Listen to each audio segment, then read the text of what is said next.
So you just found out you're pregnant. You're excited, but also a little anxious as you aren't sure what to do or where to go. While selecting baby names may be among your first thoughts, there's other important choices to make. So to help us through these questions today is Meghan Noonan, a certified nurse midwife at VCU Health. Welcome to Healthy with VCU Health, where experts from VCU Health share their knowledge, cutting-edge research, and the latest innovations to help you achieve optimal health and wellness. Take control of your health. I'm your host, Caitlin White. So Meghan, to start us off, can you tell us about your specialty and what exactly a certified nurse midwife does? Yes. So as a certified nurse midwife, we all have backgrounds in nursing and various experiences as registered nurses, and then have additional training at the master's level to become nurse midwives. And we're able to provide full scope healthcare. So starting in the teen years, as people get into adolescence through adulthood, obviously focusing on pregnancy and childbirth, but even beyond that, through menopause care. So really, when people think of a midwife, often they think of birth and sometimes think of things like home birth, which can be true, but often midwives are practicing in all kinds of locations.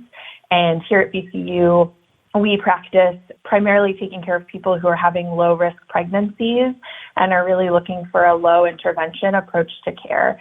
So really just appreciating that birth and pregnancy can be a normal thing that happens. Certainly there can be complications that arise, but often it is normal and letting normal be normal.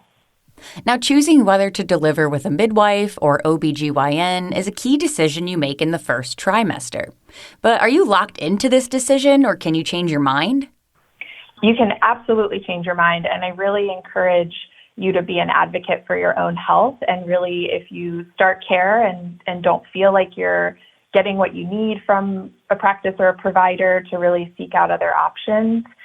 We are really fortunate that as midwives, we practice with also a really great group of physicians, both generalists and high-risk groups. So often people start with us, but sometimes complications do arise and we need to transfer care. And fortunately, those people are often right down the hallway, so we can make it a really smooth transition. But there are many reasons why people might switch back and forth between seeing a midwife, seeing an OB-GYN, and it could be related to medical complications, or it could just be personal choice. You might be a low-risk person who later on in your care decides that maybe you are really interested in this low-intervention approach and want to come meet with one of the midwives and kind of talk with us about what your options are.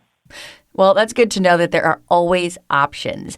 Now, what are some other decisions you make in the first trimester? Well, I think a lot of the focus of the first trimester is really just caring for yourself and sometimes just surviving the early pregnancy symptoms. But one of the biggest, one of the biggest decisions is often related to genetic testing. So thinking about genetic screening, and your provider will talk with you about the different options available and might talk about, if you're at increased risk for any reason, whether maybe related to age or family history. I think really for a lot of people early in the pregnancy, once you get that positive pregnancy test, really taking a look at your own health and your own health decisions. Often it's a time when many people decide, you know what, I'm going to kick that smoking habit for good now that I have not just myself to think about, but this growing baby that I really want to care for, focusing on making really good nutrition choices, lots of really great protein, lots of fruits and vegetables, which I think here in Virginia, we're really lucky that we do have a lot of produce out there, and really looking at cutting out alcohol, cutting down on caffeine consumption. And I think really just the big picture of what does my health look like and how can I really maximize it right now. Well, talking about that, let's focus on stress. With COVID-19, stress levels are, of course, higher, and then you add pregnancy on top of that. What are some tips or advice you have to limit stress? Yeah, I think, pregnancy has always been a really stressful time because there's so much that's unknown. You're really trying to plan for the future, and you don't know when labor is going to happen, when the birth's going to happen, how what your baby's going to be like. Are they going to breastfeed easily? Is it going to take a lot of work? So it's always been a time of really heightened emotions, and adding COVID on top of that, has really just changed that, unfortunately, in ways that you just can't even imagine. But I think focusing again on how to keep yourself safe, and we really encourage everyone to get vaccinated, whether you're thinking about getting pregnant, whether you're already pregnant, if you recently had a baby and think you might want more in the future. Really, the vaccine is safe at any point. And so that's one of the best things you can do to decrease the chance of potentially getting a more severe form of COVID or getting COVID at all during the pregnancy. So what can one expect at their first appointment? What do we learn here? The first appointment is usually in a longer sort of time slot because it is a lot of talking. We really want to get to know you. We want to get to know about your past history. Have you had medical problems in the past? Have you had surgeries in the past? Are you taking any medications? We'll talk about your family. Are there any known genetic conditions that have run in your family that perhaps we can talk about screening for? We might also start that discussion of what are you looking for? Some people come in and hey, I really know I want to see a midwife, or I really know I want to work with this provider. But a lot of people, that first pregnancy test, that's sort of the open door, and you don't even know what's out there. So we might talk a little bit about what the options even are and what might be the best route, or if there's, if all the options are available, if you're someone who's really low risk.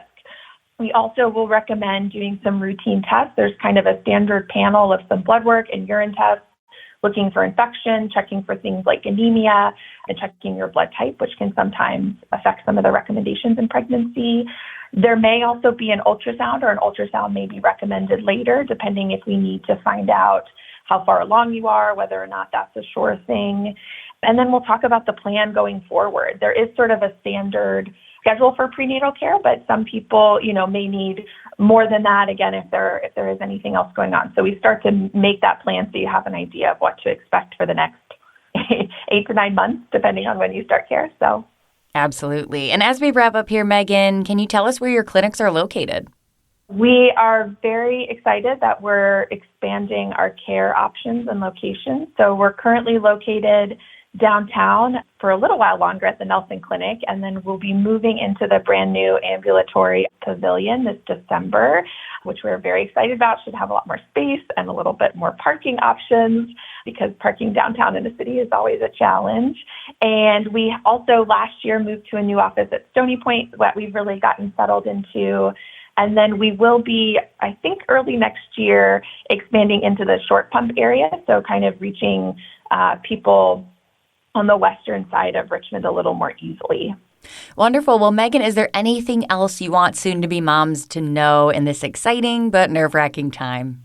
Yeah, I think coming with questions, I would say every day I have someone tell me this is probably a dumb question, and truly there are no dumb questions. If you've thought of it, someone else, and probably dozens, if not hundreds of people have thought that same question, wondered that same thing.